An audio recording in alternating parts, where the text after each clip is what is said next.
মানুষ কতটা জঘন্য হলে বিবাহিত হয়েও একটা মেয়ের বিশ্বাস নিয়ে খেলা করে, কিভাবে মেয়েটাকে ঠকাতে পারে। আজকের গল্পটা শুনলেই বুঝতে পারবেন। নামটা না হয় গোপনই থাক, আমার পরিবারে আমার বাবা মা আর আমি, আমাদের আর্থিক অবস্থা মোটামুটি ভালো। আমি যখন ক্লাস 8-এ পড়ি তখন 2022 সালের শেষের দিকে তার সাথে আমার পরিচয় হয়। ওর নাম আদি। আমার জানা মতে তাদের আর্থিক অবস্থা ভালোই ছিল। সে পরিবারের একমাত্র ছেলে ছিল। প্রায় 2 বছরের সম্পর্ক ছিল আমাদের পরিচয় হয় অনলাইনে।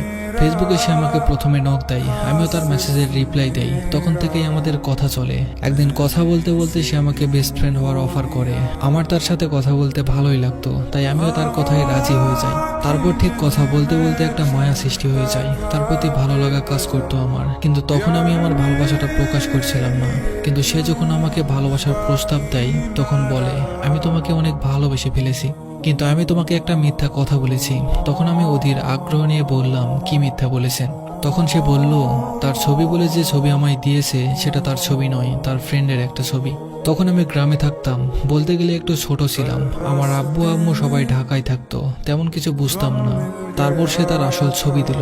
চুলগুলো বেশ অগোছালো, চোখ ছিল মায়াবী, হাইট সম্ভবত 5 ফিট 8 থেকে 9 ইঞ্চি। আমি অনেকটা অবাক হয়েছিলাম, যেমন একটা মানুষের সাথে সম্পর্ক করব যে প্রথমেই মিথ্যা বলেছে। কিন্তু ততদিনে তার প্রতি আমার এক অদ্ভুত ভালো লাগা কাজ করছিল। তাই আমি ভাবলাম, মানুষটা যাই হোক, সম্পর্ক নতুন করে করার সময় অন্তত সত্যটা বলেছে। তারপর থেকে আমাদের প্রতিনিয়ত কথা হতো।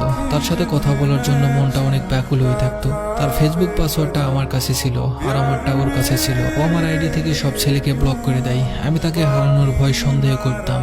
আমি আমার পরিবারের সবার ফোন দিয়ে সুযোগ পেলে তার সাথে কল দিয়ে কথা বলতাম। হঠাৎ একদিন সে আমার আম্মুর ফোনে কল দেয়। তখন থেকে আম্মু তার কথা জানতে পারে। তারপর থেকেই পরিবারের কাছে আমি অপদস্থ হতে থাকি। আমার প্রতি তাদের বিশ্বাস ভেঙে যায়।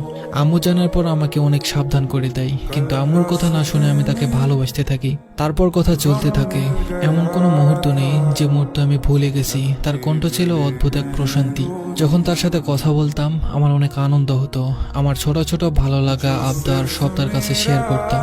তার পরবর্তী বছরে আমি যখন ক্লাস 10-এ উঠি, 2024 সাল চলছিল, তখন আমার পরিবার সহ আশেপাশের অনেকেই জানে যে তার সাথে আমার সম্পর্ক আছে।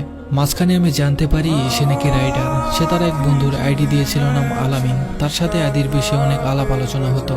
আলামিন অনেক মেয়ের সাথে কথা বলতো, রিলেশন করতো, তাই তার থেকে আদিকে দূরে দূরে থাকতে বলতাম। 2024 সালের মাঝখানে আলামিন একটা মেয়ের সাথে রিলেশনে যায়, নাম জান্নাত। তার সাথে আলামিনের একটা গভীর সম্পর্ক জড়িয়েছিল। সে অনলাইনে মেয়েটাকে বিয়েও করে ফেলেছিল, তবে সেটা ছিল অল্প দিনের জন্য। যাই হোক, আমি আদির বোনের সাথে কথা বলেছিলাম, জানি না আসলেই ওটা ওর বোন ছিল কিনা। তারপর যখন জানতে পেরেছিলাম সে রাইডার, তখন ভালোই একটা ফিলিংস ছিল, কিন্তু পরক্ষণে